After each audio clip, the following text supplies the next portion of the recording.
দেখেছেন শাশুড়ি বউয়ের কলকটা কোথায় চলে যাচ্ছে?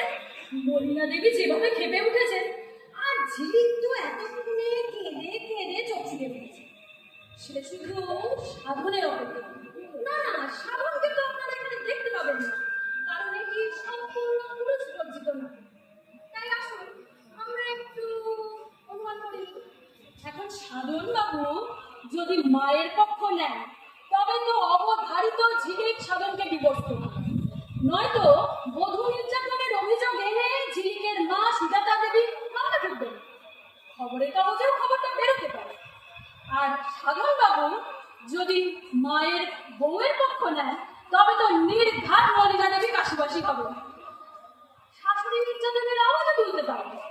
আর দুপক্ষই যদি এবারের মতো চুপচাপ থেকে ব্যাপারটা মিটিয়ে নেন তো মঙ্গল।